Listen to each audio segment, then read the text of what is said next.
Informațiile pe care le vom prezenta în continuare au o natură specială. Sperăm ca prejudecățile sau concepțiile învechite să fie înlăturate, astfel încât mesajul acestui film să fie înțeles în mod corect.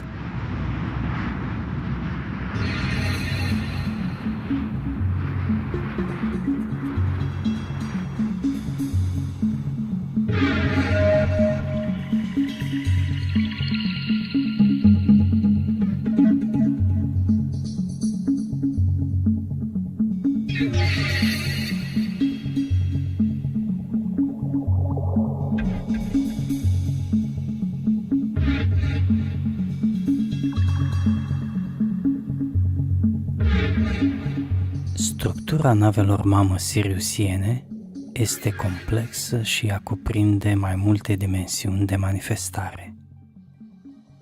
Există o parte fizică a navei, dar de asemenea există și partea ei subtilă, care implică frecvențele eterice, cele astrale, mentale și chiar cele cauzale.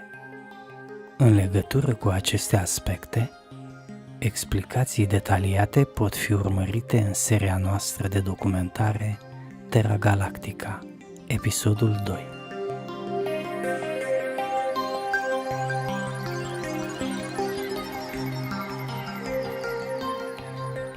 Nava mamă a Nesh este concepută exact în această manieră, ca o replică holografică și totodată unitară a Universului.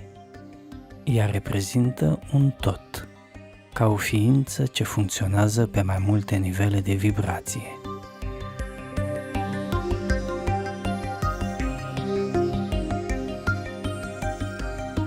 Frecvența de vibrație a planului fizic este cea mai joasă și tocmai de aceea, așa cum este firesc, partea fizică a navei se află în zona ei inferioară. Urmează la mijloc secțiunea eterică a navei, care este îmbinată tehnologic cu secțiunea fizică, iar în zona superioară a navei se află secțiunile astrală, mentală și cauzală, ce cuprind și vârful ca de pară, figurat în reprezentarea navei.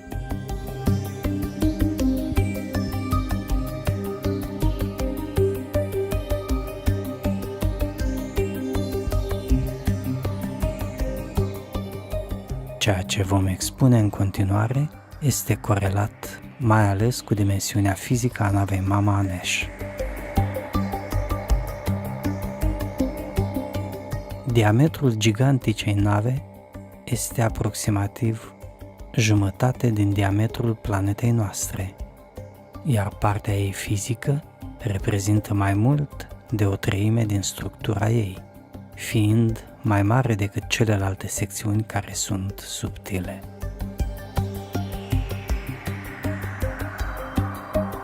În proiecțiile conștiente din planul eteric și astral, pe care noi le-am realizat pe nava mamă sau în preajma ei, Siriat și cu mine ne-am întrebat adeseori de ce partea fizică a lui Anesh este atât de mare comparativ cu partea ei eterică și astrală. Noi știam deja că în această structură fizică există o cală imensă, un spațiu gol gigantic, ca o adâncitură în partea de jos a navei, dar până de curând nu am avut acces și nu am văzut ce anume se afla acolo.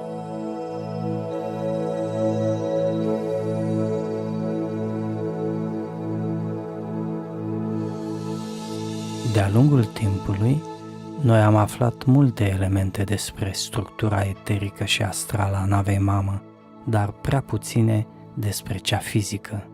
Această stare de lucruri a durat până în luna august 2014, când, fiind invitați pe navă în plan eteric, ni s-a arătat specificul acelei zone gigantice ce reprezintă structura ei fizică.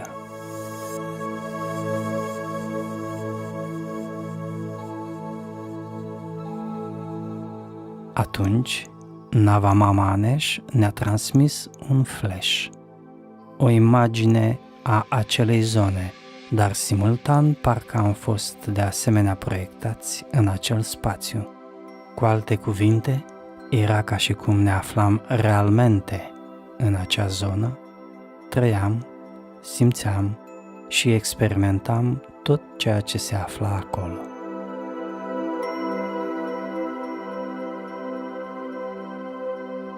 Uimirea noastră a fost mare. În imensul spațiu ce reprezenta cala navei, am văzut o activitate colosală, un adevărat furnicar de nave, materiale, fragmente de construcții și ființe. Prima imagine ce ne-a venit în minte a fost cea a unui roi imens, în care albinele zboară încrucișat, dar foarte precis, având fiecare dintre ele un țel bine stabilit. Vedeam cum toată acea activitate febrilă era îndreptată spre o construcție gigantică, ale cărei proporții se pierdeau în zare. Puteam observa fragmente fizice din scheletul ei, plutind efectiv în spațiul gol. Însă în plan eteric ele apăreau prinse în niște forme sau câmpuri eterice de forță care erau perfect îmbinate.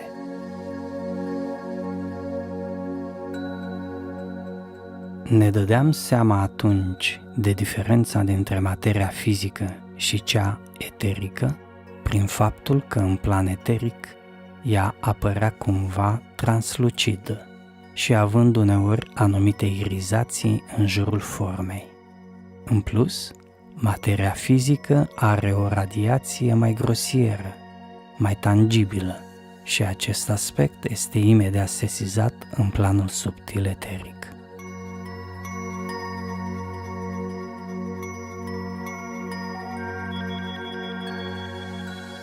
Am observat că ceea ce se construia atunci era chiar în planul fizic. Cu toate acestea, uriașul ansamblu era de asemenea structurat după principiul holografic universal, adică el implica și dimensiunile subtile eterică, astrală, mentală și cauzală.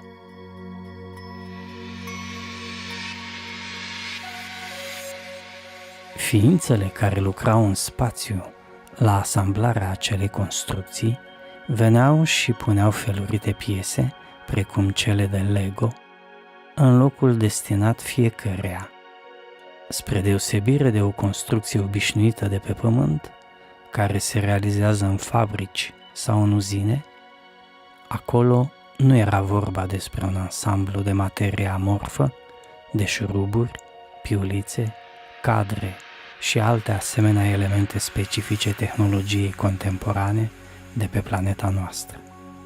La siriusieni, părțile fizice ale unei construcții, mai ales de asemenea dimensiuni, sunt intim îmbinate cu părțile ei eterice printr-o tehnologie foarte avansată.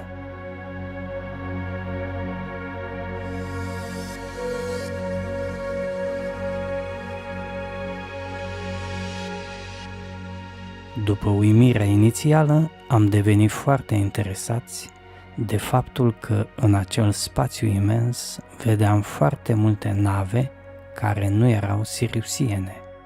Ele aveau diverse forme, lunguiețe, discoidale, cuburi,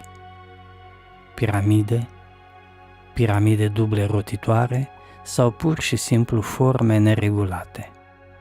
Era un fel de roire extraordinară de forme și ființe prin acel spațiu, care implica de asemenea și domeniul emoțional, în sensul că noi simțeam atunci simultan emoția generală a acelei activități febrile ce se desfășura fără oprire. Imaginea cea mai potrivită pentru a descrie prin asociere situația de acolo ar fi cea a unei fabrici imense, în care se află foarte mulți străini, lucrând la unison cu cei din țara respectivă. În plan eteric apăreau foarte multe alte culori subtile, pe lângă culoarea albastră nobilă care este specifică siriusienilor.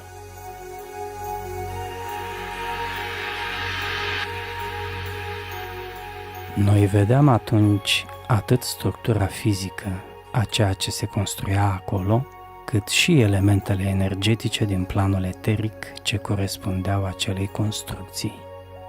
În plus, unele dintre navele care zburau în acel spațiu imens le percepeam a fi în plan fizic, altele în plan eteric. Așa după cum am spus, realizam diferența între ele prin faptul că în plan eteric lucrurile au tendința să fie oarecum translucide, pe când în planul fizic ele apar ca fiind concrete, opace. Însă ceea ce dorim să subliniem în mod deosebit este că acel furnicar colosal de ființe, nave, materiale și energii nu era doar ceva mecanic, ceva automat. Cu alte cuvinte, nu era ca și cum nava mama Anesh ne-ar fi anunțat simplu că în calea ei cineva construiește ceva, ci că ceea ce se afla acolo era sub protecția ei. Acest aspect ne-a atras în mod deosebit atenția, iar în continuare nava mamă ne-a dezvăluit unele elemente care ne-au uluit profund, lămurind acest mister.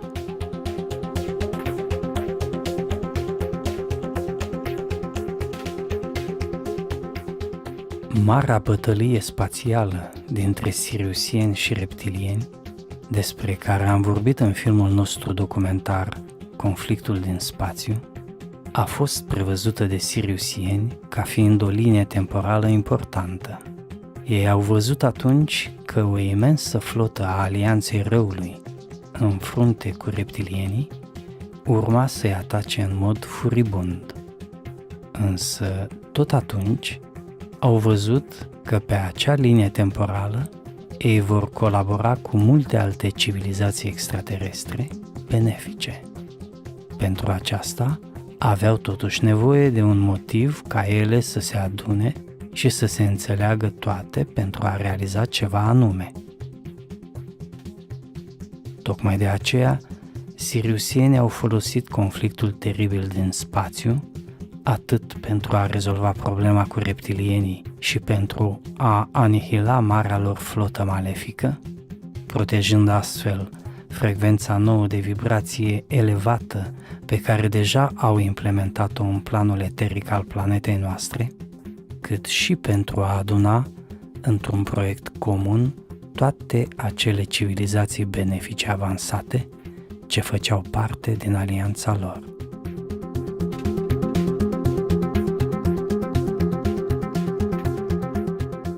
Atunci când nava mama Anesh ne-a expus această situație, noi ne-am manifestat nedumerirea, crezând că pentru reunirea acelor civilizații care formau o alianță benefică, nu era nevoie de un pretext special. Ni s-a spus că, deși alianța exista cu mult înaintea conflictului despre care am vorbit, totuși, în foarte rare cazuri, civilizațiile extraterestre care o compun au conlucrat atât de multe deodată.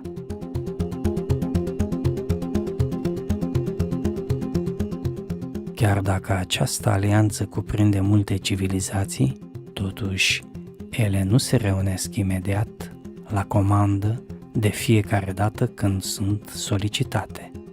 Liberul arbitru și disponibilitatea fiecăreia dintre ele sunt elementele principale care contează în astfel de situații.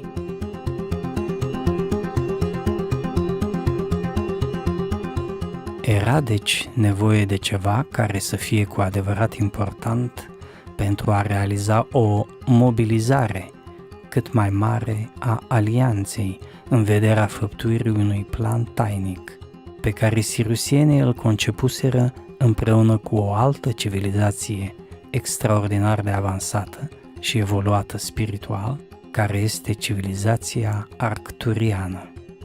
Despre această civilizație foarte specială și despre legăturile ei cu civilizația siriusiană vom reveni cu amănunte în unele dintre filmele noastre viitoare.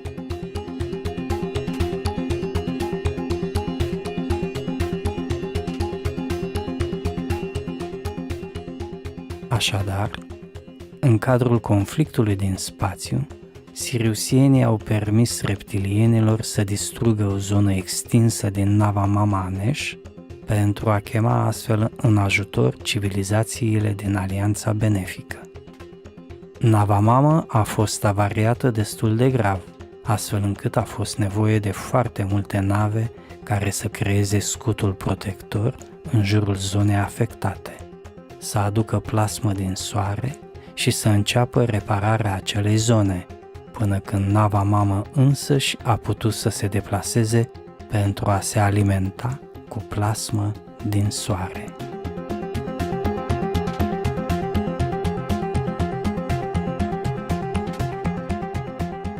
Dată fiind importanța acestui conflict, precum și amploarea lui, multe dintre civilizațiile extraterestre avansate au răspuns prompt chemării siriusienilor. Ele realizau că, dacă reptilienii și acoliții lor ar fi câștigat bătălia spațială, atunci pericolul extinderii acestora creștea foarte mult, amenințând propria lor securitate.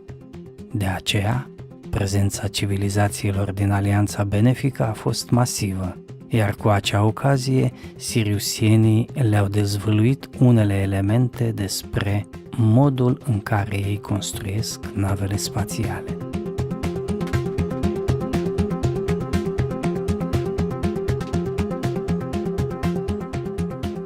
Anesh ne-a spus că atunci au venit peste 70 de civilizații care au ajutat, fiecare cu cât a putut, la reconstrucția zonei din fuzelajul ei, care a fost distrusă în timpul conflictului.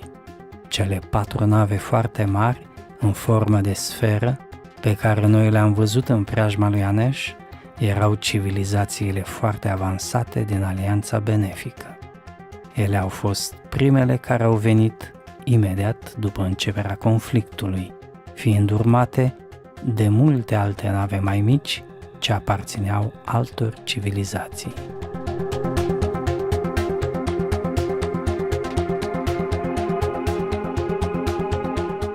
S-a început refacerea scutului energetic al lui Anesh prin aducerea plasmei din soare. În acest fel se reconstruia forma eterică a navei mamă, care era și ea distrusă parțial. O astfel de acțiune nu este ușor de realizat, mai ales că zona distrusă în timpul bătăliei reprezenta aproximativ o cincime din volumul întregii nave, iar spărtura din fuzelaj era, după aprecierea noastră, ceva mai mare de jumătate din dimensiunea Australiei, cam 2500 de kilometri.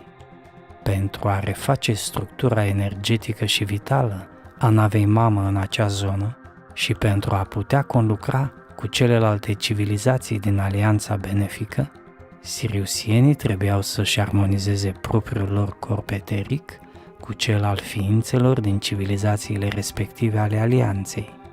Acest lucru poate fi ușor de înțeles dacă ne gândim la funcționarea unui computer, în care este necesar să existe compatibilitate între diferitele programe soft care sunt rulate în interiorul lui.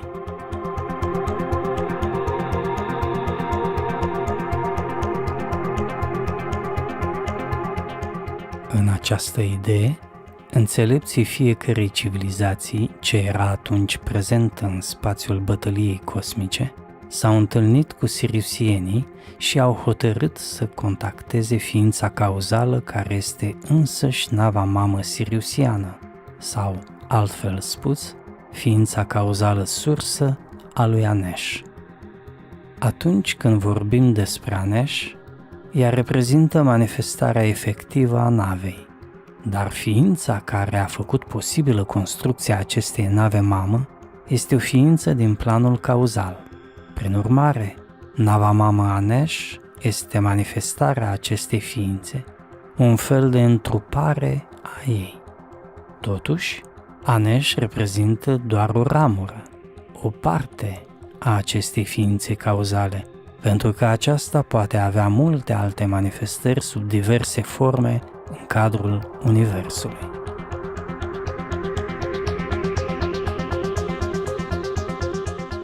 S-au primit astfel de la această ființă cauzală date noi de refacere a structurii eterice a navei mamă.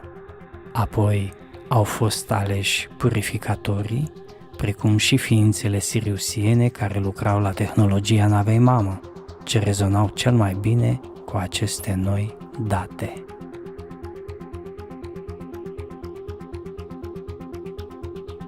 Pentru a se putea lucra în echipă cu celelalte ființe extraterestre din alianța benefică, era însă nevoie de compatibilitate. Siriusienii și membrii alianței trebuiau să se înțeleagă, să comunice, să-și poată transmite în mod eficient ideile și conceptele care făceau posibilă reconstrucția navei Mama Anesh în zona distrusă.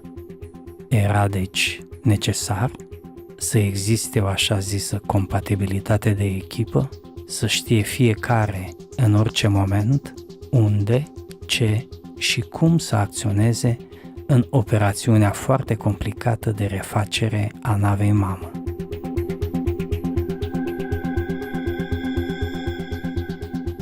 Aceasta s-a dovedit a fi o muncă extrem de complexă, pentru că nu este deloc ușor să corelezi și să armonizezi cunoștințele, ideile și planurile a câteva zeci de civilizații într-o singură direcție. Anesh ne-a spus că dintre ființele siriusiene de la bordul ei, 10% s-au ocupat de această legătură cu celelalte civilizații pentru ca ele să poată lucra în mod eficient și armonios împreună. Aceasta înseamnă că sarcinile respective au fost realizate de aproximativ 25-30 de milioane de ființe siriusiene. Ele au fost de asemenea ierarhizate, exact ca în cazul unui lanț de conducere. Practic vorbind, toate aceste ființe, inclusiv Amun, au primit un set precis de rezonanțe energetice de la ființa cauzală ce reprezintă sursa navei Mama Anesh și l-au asimilat pentru a putea colabora cu celelalte civilizații din alianța benefică în vederea refacerii navei. În flash-urile pe care nava Mama Anesh ne le oferea atunci când explica aceste lucruri, am observat că ființele siriusiene respective se distingeau printr-o fâșie energetică de culoare albă în partea de sus a capului, care desemna setul complex de rezonanțe din aura lor energetică. Practic vorbind, atunci s-a operat o implementare energetică subtilă în cadrul navei mamă, astfel încât celelalte civilizații să poată colabora și acționa în mod coerent cu siriusienii.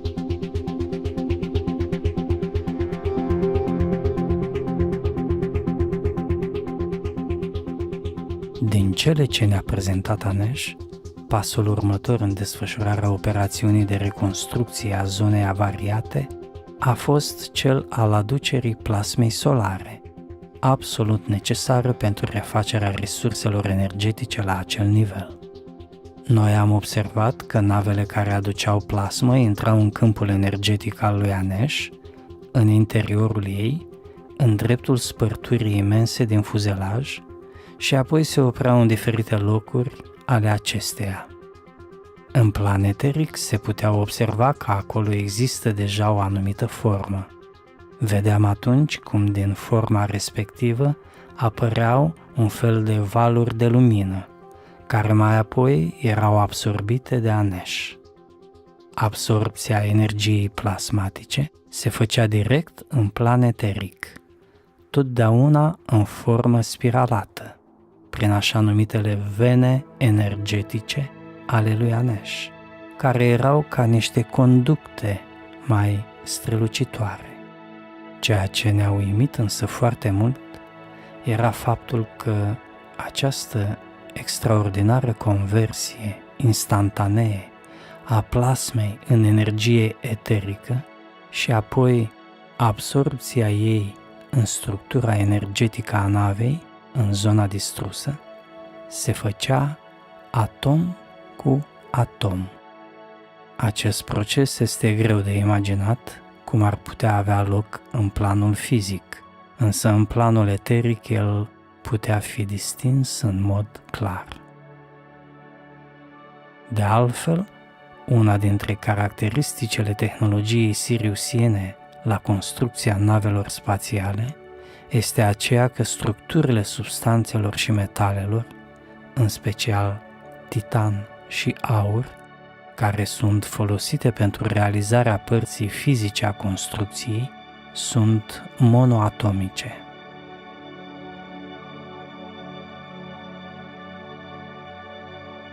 Practic vorbind, nava Mama Aneș absorbea acea plasmă solară ce era adusă în punctele precis stabilite pentru a reforma structura ei energetică. În momentul în care energia plasmatică ajungea în locul pentru care era destinată, ea se transforma repede, printr-un gen de contracție, în materie fizică, refăcând astfel gradat spărtura din nava mamă.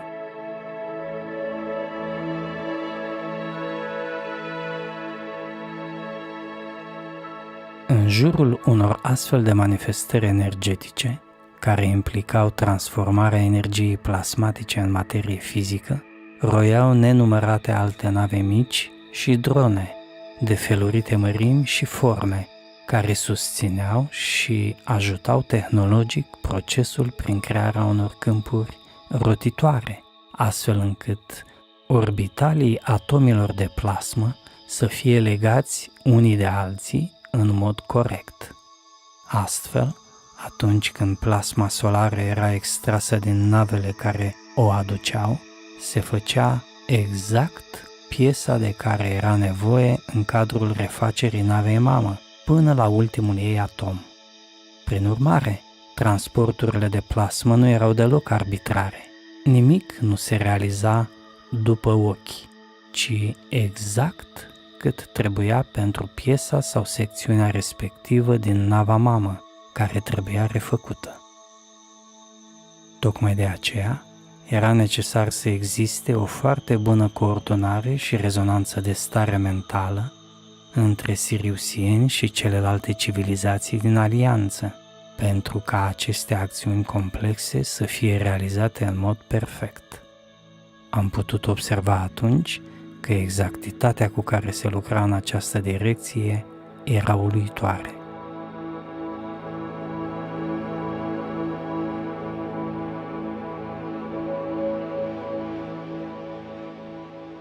Reconstrucția navei Mama Aneș a fost folosită ca prilej pentru ca multe civilizații extraterestre să conlucreze simultan.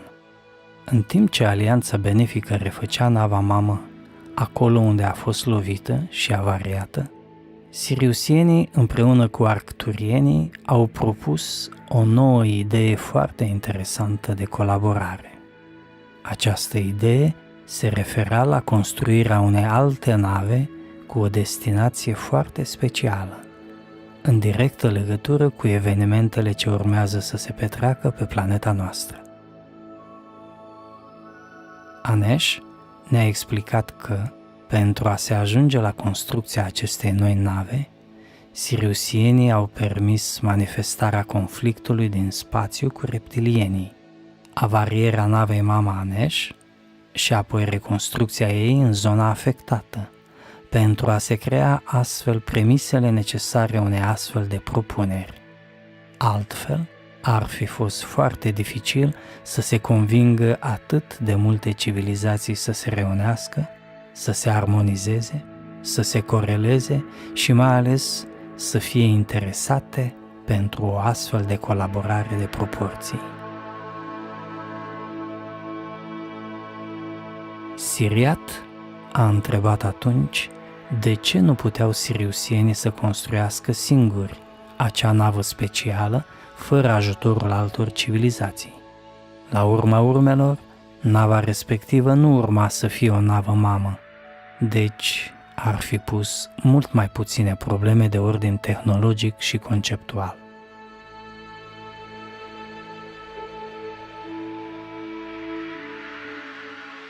Anesh ne-a explicat că siriusienii au văzut pe linia temporală principală a viitorului faptul că bătălia spațială urma inevitabil să aibă loc într-o formă sau alta, astfel încât au decis ca toate acestea să se petreacă atât pentru a realiza colaborarea strânsă cu celelalte civilizații, cât și pentru a înfrânge pe reptilieni. În acest fel, se cimenta noua frecvență de vibrație superioară a Pământului și totodată se elimina influența buclelor temporale impuse de reptilieni.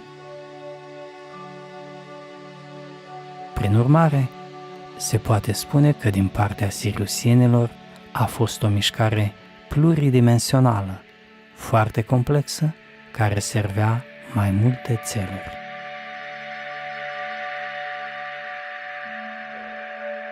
Siriusienii doreau o colaborare strânsă între civilizațiile din Alianța Benefică, însă chiar și acolo există o anumită eterogenitate.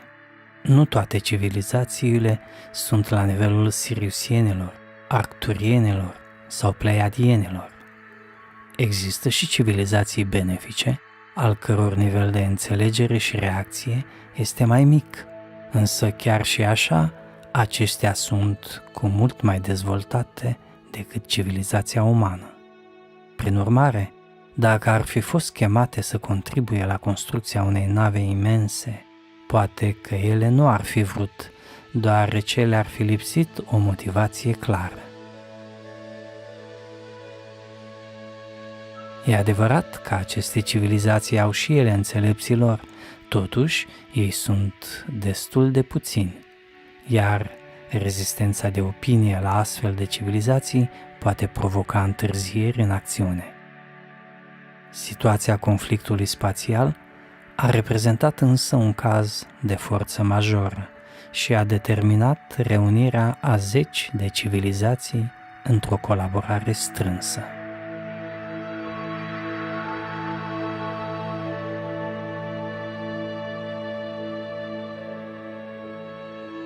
Așadar, chiar în timp ce partea distrusă din nava mamă era refăcută, siriusienii au transmis civilizațiilor din alianță propunerea de colaborare pentru construirea unei noi nave în giganticul spațiu, ca o cală din interiorul lui Anesh.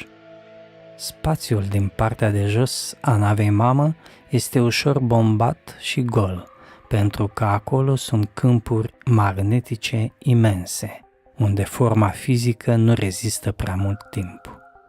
El este însă foarte bun pentru construcția navelor cosmice, deoarece câmpurile de forță foarte intense permit controlul eficient asupra fiecărui atom implicat în construcția respectivei nave.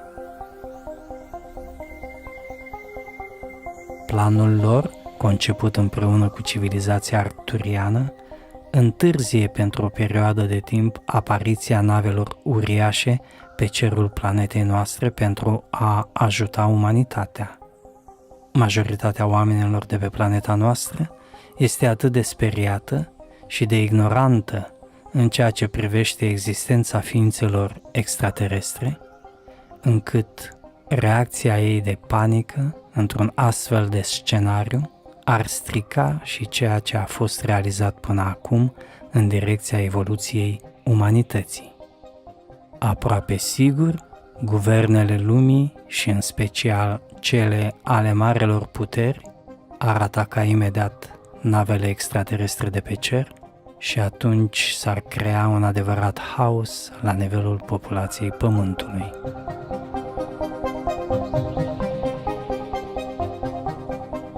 Pe de de altă parte, frica față de alte ființe care ar veni din spațiu este așa de puternic implementată în codul genetic al oamenilor, încât la momentul actual, chiar dacă extraterestrii ar sosi pe pământ cu cele mai bune intenții, tot ar provoca teamă în rândul ființelor umane.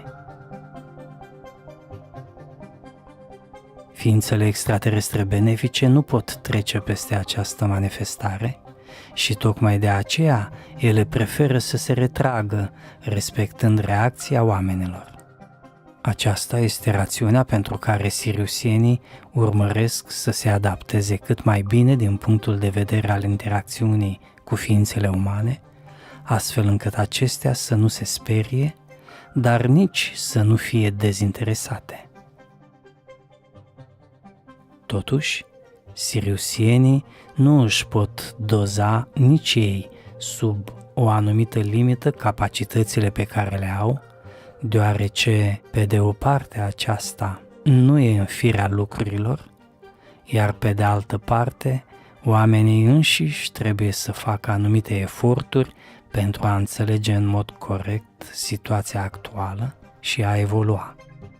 Cu alte cuvinte, trebuie să facă ei înșiși anumiți pași în direcția evoluției, astfel încât contactul extraterestru să fie realizat într-un mod cât mai natural.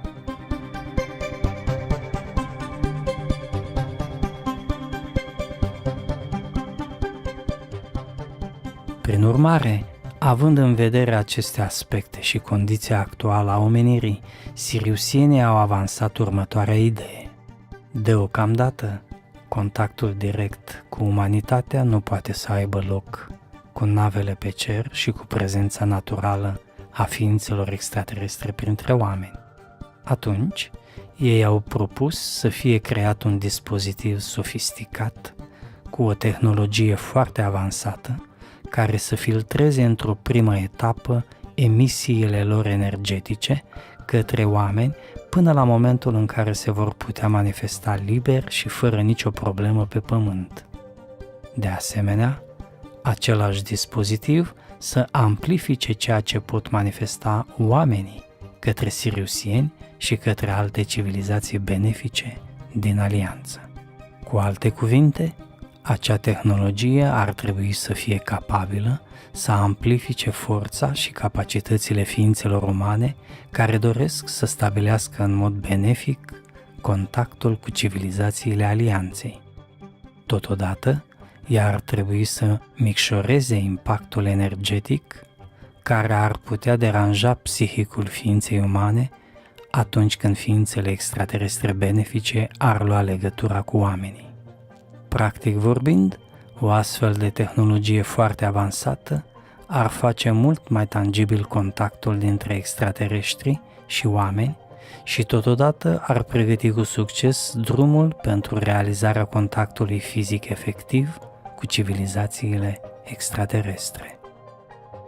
Această tehnologie este de fapt concretizată într-o navă cosmică gigantică, asamblată în partea de jos din interiorul navei Mama Anesh, ce se aseamănă cu o cală. Acest spațiu este ca o deschizătură imensă, a cărei mărime noi am apreciat-o ca fiind aproximativ 2/3 din continentul Europa, deci aproape 3800 de kilometri în lungime și aproximativ 1800 de kilometri în înălțime.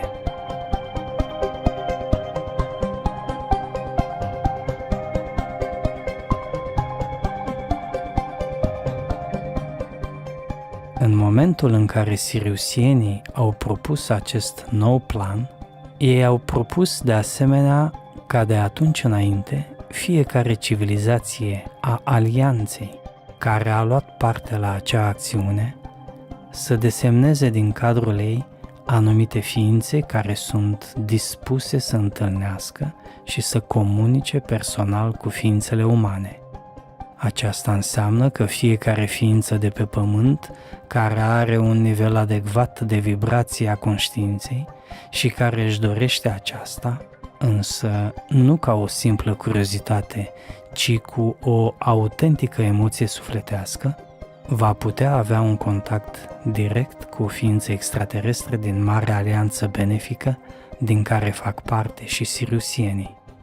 Anesh ne-a spus că, în prima fază, aproape 100 de milioane de ființe extraterestre aparținând civilizațiilor din Alianță au răspuns că sunt dispuse să realizeze astfel de contacte cu ființele umane de pe Pământ.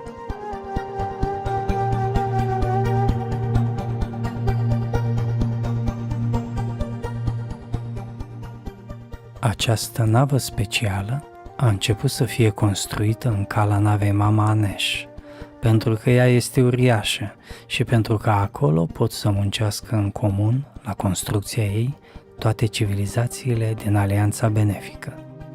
Prin urmare, fiecare civilizație extraterestră din Alianță, care la propunerea siriusienilor a decis să ia parte la acest proiect grandios, își pune în prezent amprenta asupra acestei noi nave care se construiește.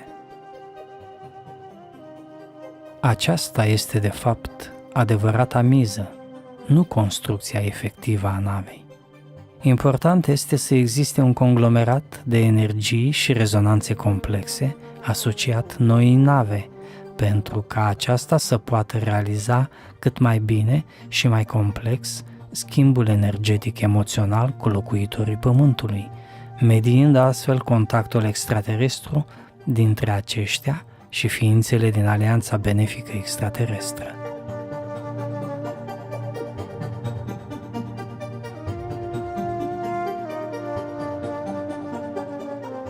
S-a propus astfel o formă, o dimensiune și o structură a noii nave, care să reprezinte specificul fiecărei civilizații din Alianță ce participă la acest proiect amplu.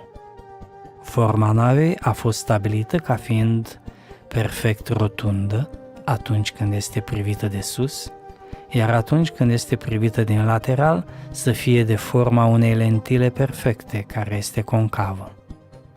Tocmai de aceea noi am numit-o nava lenticulară, iar dimensiunea acestei uriașe lentile este cu adevărat uimitoare, căci ea măsoară aproape 3500 de kilometri în diametru și 1200 de kilometri în înălțime.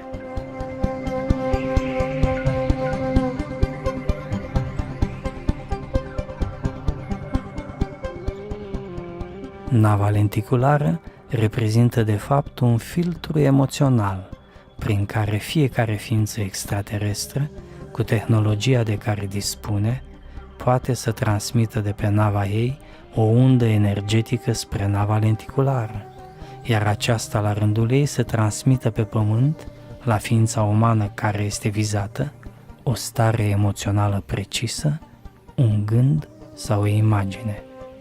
În acest fel, nava lenticulară va crea, prin analogie cu hologramele, așa numitele emograme, adică ea va putea reproduce acea ființă extraterestră care va apărea ca o stare telepatică, emoțională sau chiar ca imagine lângă o ființă umană.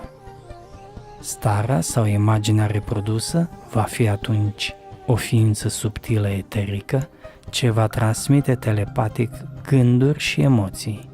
Într-un anumit fel, ea va fi întocmai ca o prelungire a ființei de pe nava extraterestră din Alianță ce a inițiat transmisia.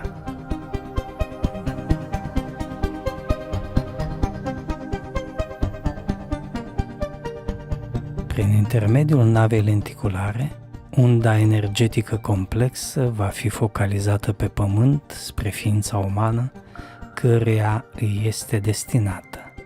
Situația va fi ca și cum lângă ființa umană în cauză s-ar afla chiar acea ființă extraterestră, numai că nava lenticulară va avea capacitatea de a filtra emoțiile și energia în funcție de posibilitățile pe care acel om le are. De pildă, dacă ființa umană respectivă are capacitatea de a simți tactil mai bine, atunci acel simț va fi amplificat și va avea un rol preponderent în realizarea contactului. Dacă ea va vedea mai bine, atunci simțul văzului va fi cel amplificat și așa mai departe, în funcție de afinitățile sau caracteristicile fiecăruia. Prin urmare, datorită acțiunii specifice a navei lenticulare, fiecare ființă umană care dorește să realizeze în mod constructiv contactul cu o ființă extraterestră din alianța benefică, va avea amplificat aspectul energetic care este cel mai favorabil, cel mai permisiv și potrivit pentru a realiza acel contact extraterestru.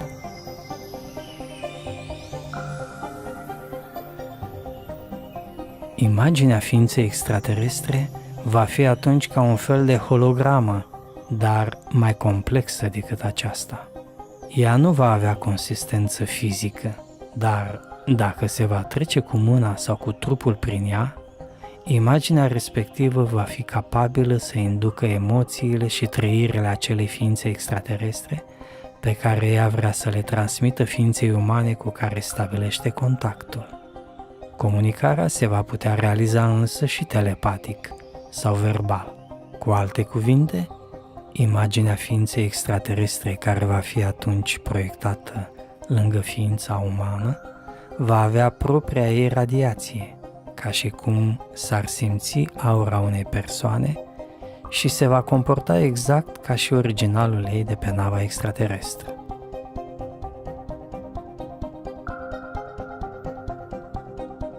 Atunci am întrebat-o pe Anesh, de ce această operațiune nu este realizată de siriusieni chiar prin intermediul ei, adică al navei mamă? Răspunsul lui Anesh a fost că ea nu a fost concepută pentru o astfel de misiune. Evident, ea are această capacitate de acțiune și de vehiculare a energiei specifice, însă nu la acel nivel extins al procesării giganticului volum de date pentru care este construită nava lenticulară. Tocmai de aceea a fost necesar să se înceapă construirea unei nave dedicată exclusiv pentru o astfel de funcție și aceasta este chiar nava lenticulară care se construiește în prezent, în interiorul navei mama Anesh. De altfel, noi am observat că, deși reparațiile porțiunii distruse din nava mama Anesh încă nu se încheiaseră, totuși în cala ei se începuse deja lucrul la construcția navei lenticulare. În plan eteric, ea apărea sub forme luminoase, ceea ce însemna că matricea ei energetică subtilă fusese deja proiectată. Puteam vedea astfel curburile perfecte, scheletul navei și chiar radiația ei energetică în plan eteric.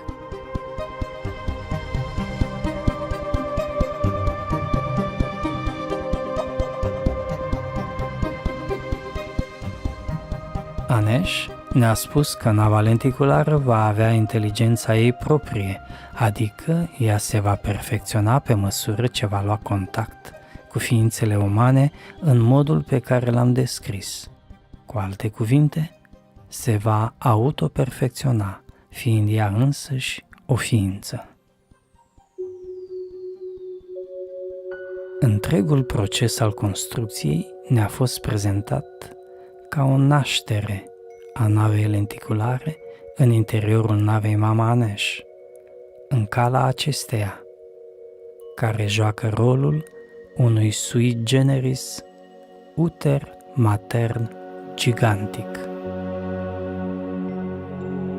Într-adevăr, oricât de uluitor ar părea, astfel de procese nu sunt comune doar ființelor din carne și oase, ci, într-un mod specific, ele se petrec la scară mult mai mare, la nivel macrocosmic.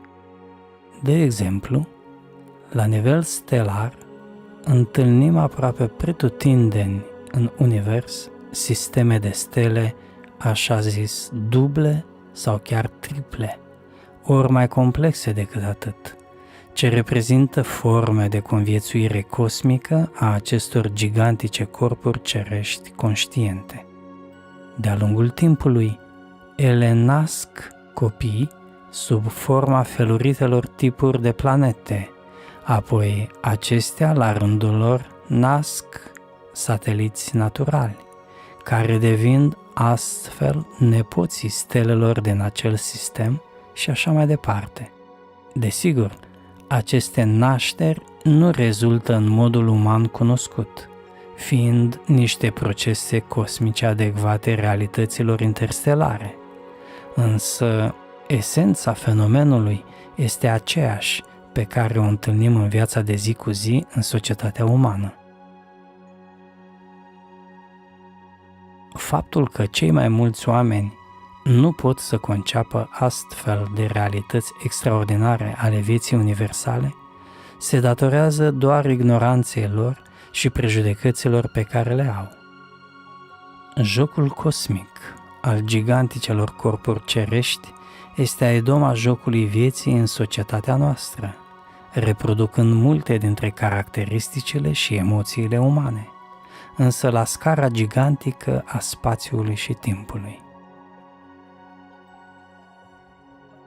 O planetă, o stea, un satelit natural sau o cometă nu trebuie neapărat să vorbească pentru ca noi să spunem că ele sunt ființe dotate cu conștiință.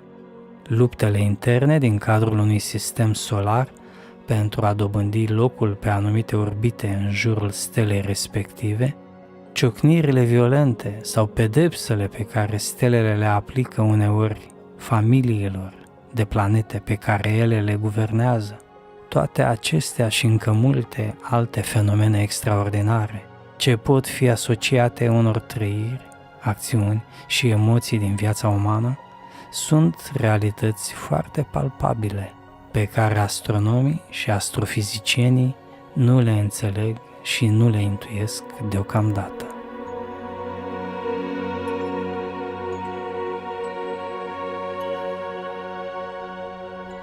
Prin urmare, viața în cosmos este departe de a fi inexistentă sau tăcută. Atunci când un corp ce ia naștere în spațiu depășește anumite dimensiuni, el este înzestrat și cu un anumit nivel de conștiință, întocmai ca atunci când pe pământ se naște o ființă. Păstrând proporțiile, Nava Mama Anesh ne-a lăsat să înțelegem că ceea ce se petrece actualmente cu nava lenticulară este similar nașterii unui sui generis copil cosmic al ei. Într-adevăr, Anesh, prin polarizare cu aspectul ei masculin, Anesh, care este soarele ei central, va face legătura cu o altă ființă subtilă evoluată, care, practic vorbind, se va încarna în nava lenticulară, întocmai cum o ființă cauzală s-a încarnat în forma și structura navei mamă siriusiene.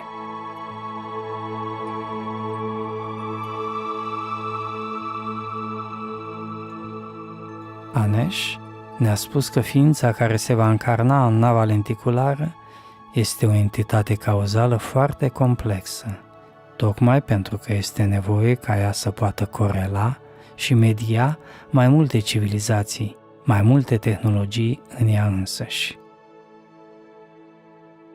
Capacitatea ei tehnologică este colosală.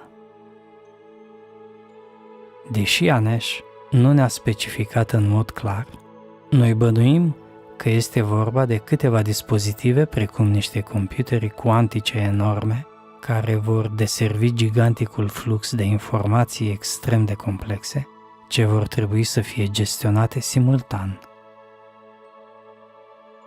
Nava mamă ne-a spus că este posibil ca în viitor acest flux de comunicare să ajungă la un număr de 10 de milioane de contacte extraterestre simultan. Având în vedere extraordinara complexitate a proiecțiilor, emogramelor și a energiilor vehiculate, capacitatea de procesare instantanee a navei trebuie să fie cu adevărat gigantică. Pentru a ne face o cât de mică idee, să luăm în calcul faptul că în prezent reproducerea unei holograme interactive la nivel incipient și pentru un scurt timp, doar ca imagine vizuală, excluzând energia emotivă care este extrem de complexă, dă încă multă bătaie de cap oamenilor de știință.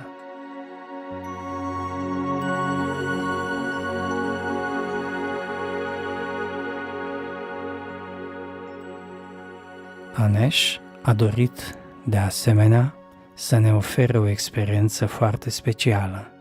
Ea ne-a transmis subtil starea acelei entități cauzale ce urma să se nască în forma navei lenticulare. Am remarcat atunci că acea ființă cauzală preexista deja în structura navei, cumva în starea unui fetus. Paradoxal, percepția noastră era aceea a unei ființe care doarme. Ne-am dat seama cu claritate că acea ființă cauzală nu era ca Anesh, adică nu era încă o prezență vie, clară, personală, așa cum eram obișnuiți în comunicarea noastră cu nava mamă siriusiană. La acel moment, ea era mai mult o prezență nemanifestată, însă chiar și așa am putut remarca complexitatea ei uluitoare.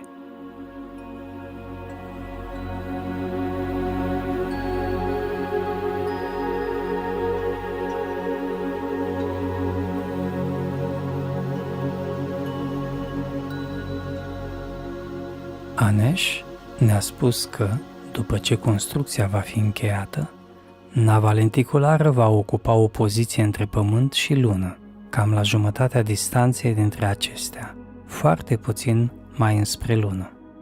Deși natura ei este fizică, totuși nava nu va fi văzută deoarece își va modifica frecvența de vibrație rămânând în planul eteric. Chiar dacă alte nave cosmice, terestre sau extraterestre vor trece prin acea zonă, ele vor trece atunci pur și simplu prin nava lenticulară, dar vor simți totuși că ceva se află acolo, deoarece câmpul eteric al navei va uniformiza subtil energia din zona respectivă a spațiului cosmic. Nu vor mai fi zgomote datorate radiațiilor cosmice, nu vor mai fi meteoriți, asteroizi sau alte corpuri materiale care să treacă prin acea zonă. Restul aparatelor vor funcționa fără probleme, pentru că totuși nava se va afla în alt plan de vibrație superior planului fizic.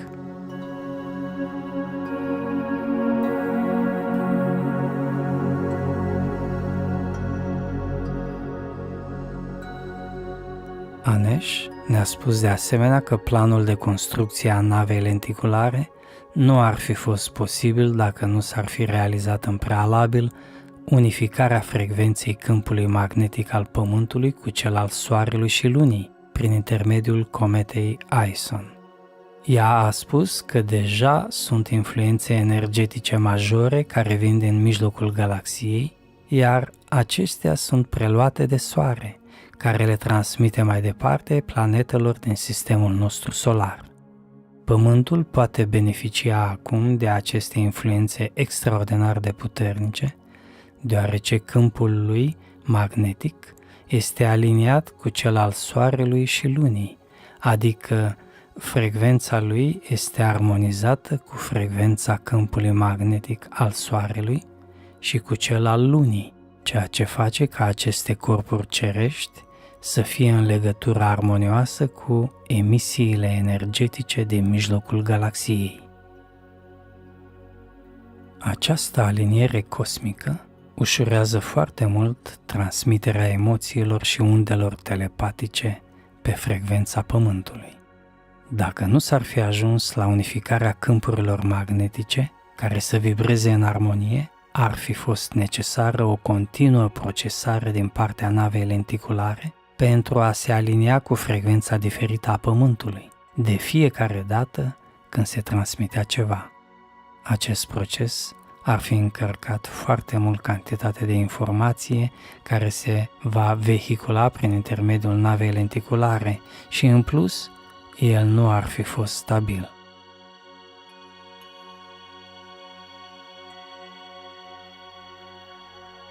Emogramele intermediate de nava lenticulară vor fi modulate pe frecvențele specifice lunii, care atunci devin semnalul purtător, întocmai precum undele radio care au un semnal purtător, peste care vine semnalul real audio. La semnalele video există de asemenea un semnal de bază, peste care se suprapun mai apoi semnalele audio și cele video. Explicația pentru care siriusienii procedează în acest mod este simplă. Așa după cum știm, luna influențează mult emoțiile umane. Pe de altă parte, emoțiile reprezintă manifestări ale ființei umane ce sunt în rezonanță cu argintul, ca element chimic special. Cei care vor purta argint vor percepe o încărcare subtilă energetică a acelor obiecte din punct de vedere emoțional. Oamenii vor fi foarte dornici să poarte argint, tocmai pentru că vor simți că în acel fel emoțiile lor vor fi mult mai complexe, mai bine definite, mai frumoase și astfel vor putea interacționa mai ușor cu ființele extraterestre din alianța benefică. Pe de altă parte, cei care simt totuși că energiile lor sunt mai complexe vor avea tendința de a purta mai ales platină.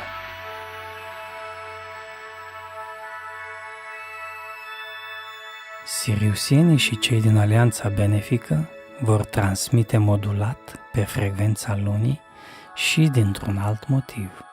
În urma recalibrării câmpului magnetic al Pământului și alinierilor de frecvențe care au avut loc, ce au fost intermediate de cometa Ison, luna deja a început să se rotească în jurul axei sale cu o viteză puțin mai mare decât până acum.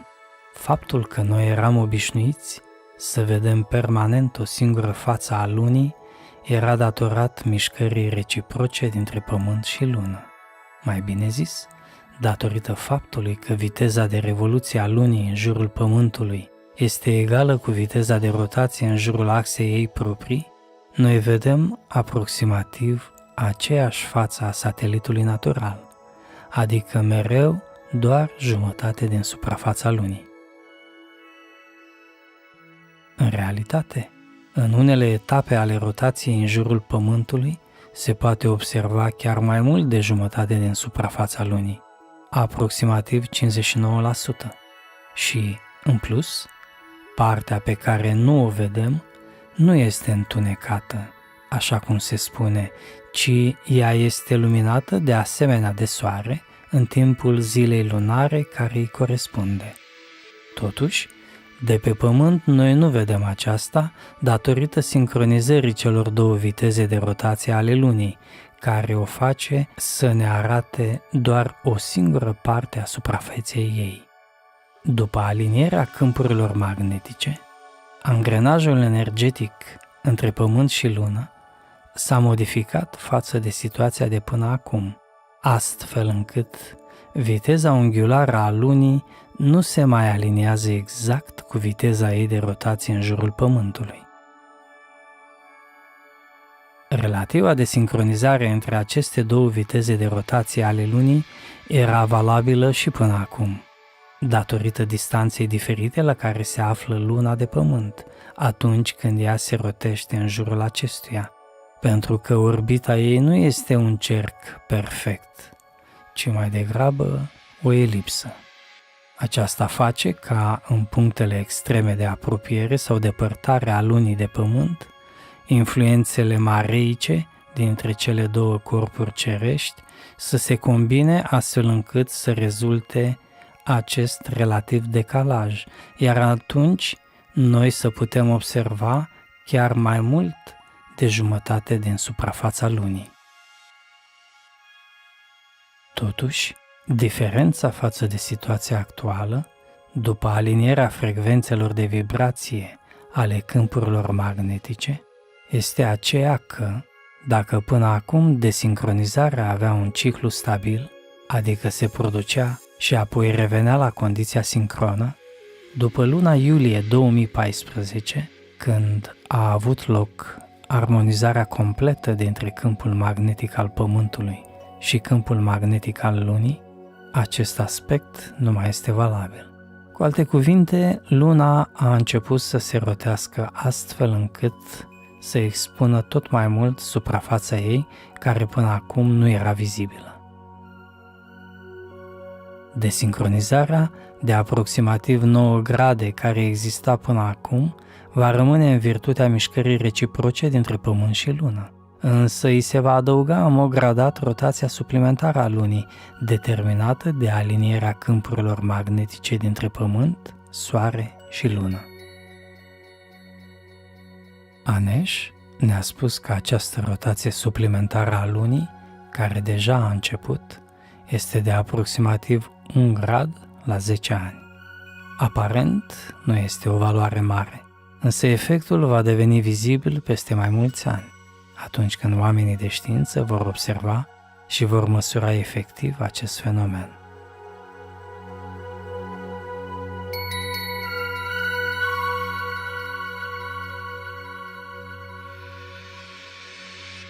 Atunci când Luna va fi deja decalată față de poziția ei actuală, oamenii vor avea deja o cunoaștere destul de clară asupra faptului că pe suprafața ei sunt baze lunare, deoarece acestea se vor putea observa atunci cu destulă ușurință, chiar și prin intermediul telescoapelor de putere medie.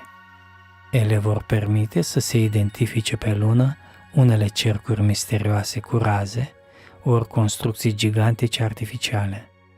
În următorii 10 ani vor apăra frecvent anumite străluciri, ca niște flash-uri repetate, ce vor fi observate pe Lună, obligând astfel oamenii de știință și liderii marilor guverne să dea explicații, pentru că ei nu vor putea ignora la nesfârșit această realitate. Oamenii care se vor uita atunci prin telescop și vor vedea construcțiile sau strălucirile misterioase de pe suprafața Lunii, vor face aceasta cu mare emoție, iar emoția lor va fi suficientă să se transmită la mare distanță. Vor apărea astfel fotografii, imagini cu acele dovezi care vor conține emoția vie a descoperirii și observării lor. Anesh ne-a spus că de acum în 10 ani foarte multe calculatoare vor conține dispozitive emoționale și atunci oamenii vor avea acces nu doar la informația vizuală ori textuală cu care sunt obișnuiți în prezent, ci vor putea trăi și emoția acelei informații. În acest context, Anesh ne-a explicat că, din punct de vedere tehnologic, omenirea este la limita submicroscopică, ceea ce face posibilă tot mai mult dezvoltarea nanotehnologiei. Aceasta va determina trecerea la etapa următoare de avans tehnologic, cel al biotehnologiei, pentru că oamenii au nevoie de emoții, iar acestea vor fi mediate de anumite dispozitive specializate.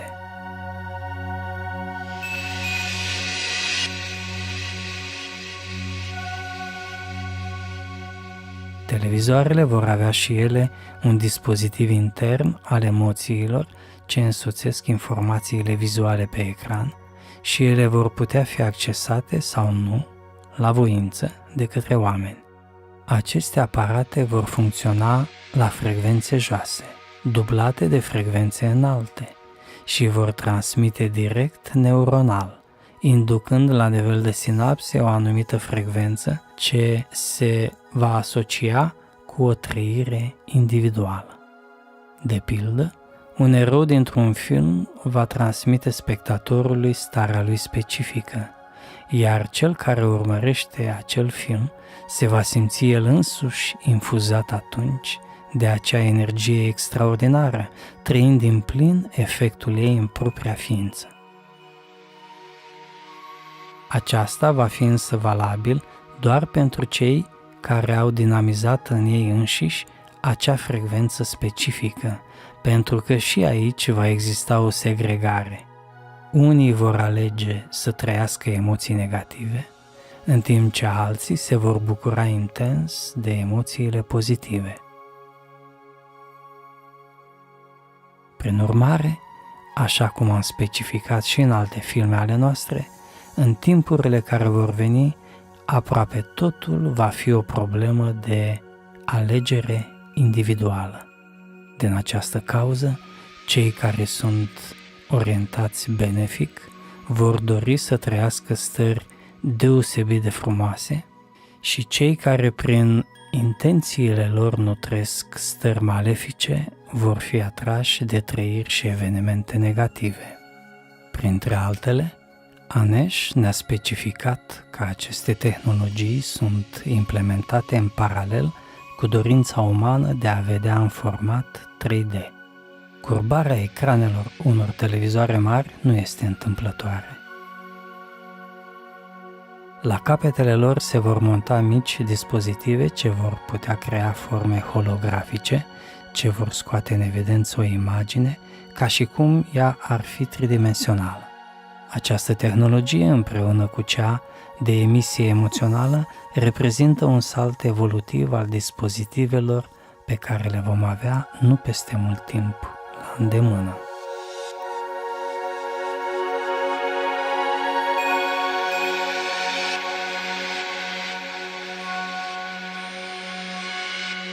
Un alt aspect pe care Anesh ne l-a specificat a fost că nava lenticulară face parte din seria de evenimente prin care siriusienii și aliații lor vor canaliza energia specifică dintr-un viitor îndepărtat al Pământului pentru a facilita într-o anumită măsură percepția stării specifice evenimentului care va avea loc pe planeta noastră.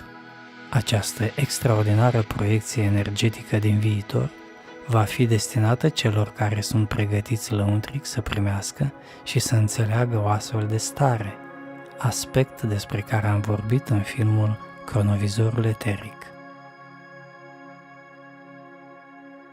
În contextul despre care discutăm aici, lucrurile capătă însă o dimensiune nouă, deoarece se leagă de o tehnologie care va fi inventată pe Pământ în anii care vor urma și care va permite expansiunea trăirilor emotive benefice ale ființelor umane.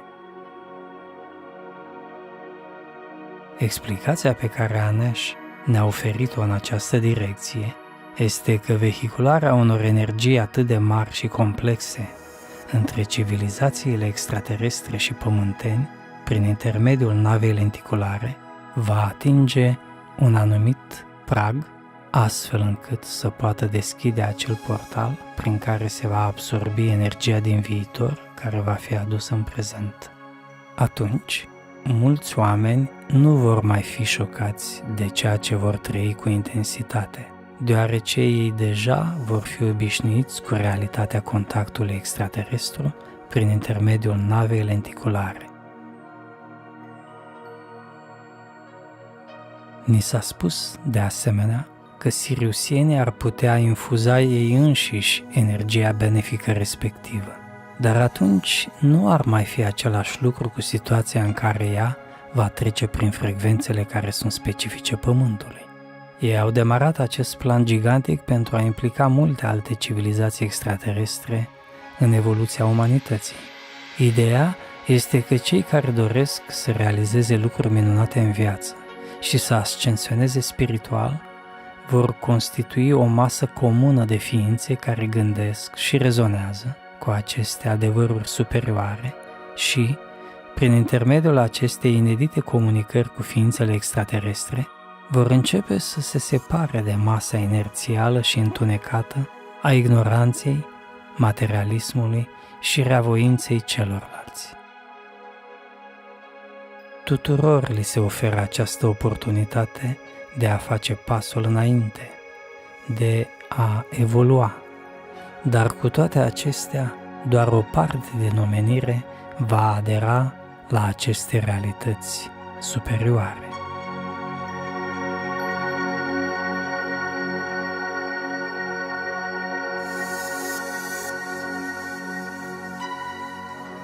Tehnologia care va permite îmbinarea vizualului cu trăirea emotivă va crea în oameni anumite disponibilități care în prezent sunt latente în ființa lor și îi va pregăti mai bine pentru realizarea contactului extraterestru prin intermediul navei lenticulare, precum și pentru realizarea corectă a influxului energetic al evenimentului.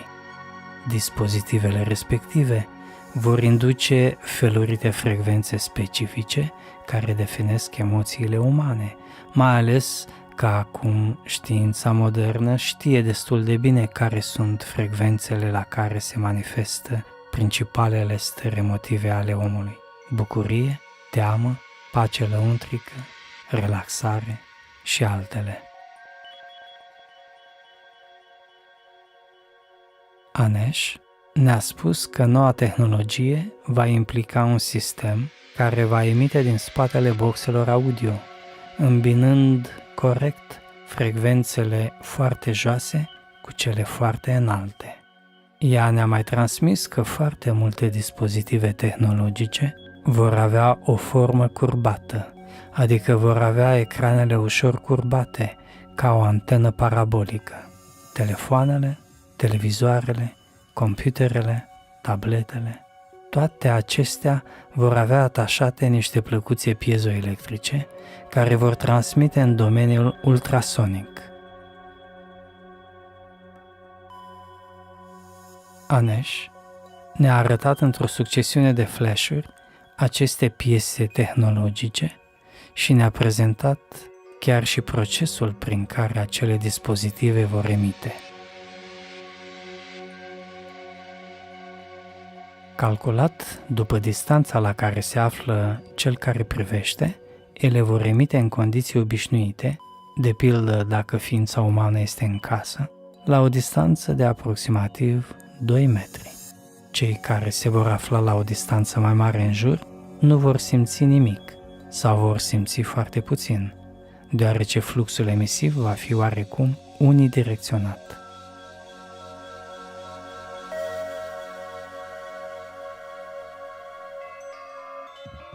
Această tehnologie va apărea pe piață în următorii 10 ani și va funcționa pe baza unor emisii, mai ales în frecvențele foarte joase.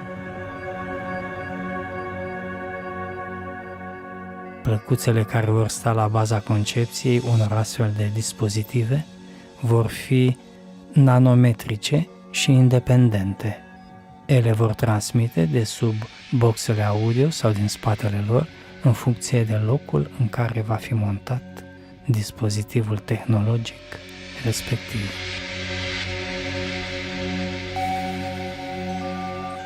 Avantajul cu această nouă tehnologie va fi că siriusienii și aliații lor vor putea și ei să înceapă să transmită emoții foarte frumoase, amplificându-le foarte mult pe cele care deja există. Acesta va fi începutul dezvăluirilor legate de existența civilizațiilor extraterestre și a vieții extraterestre în cosmos, pentru că va permite inserarea de către siriusieni în circuitul internaut a unor fotografii și chiar a unor scurte filme despre misterele sistemului nostru planetar sau ale galaxiei, ce sunt ascunse sau neștiute de către guvernele lumii sau de conducătorilor din umbră.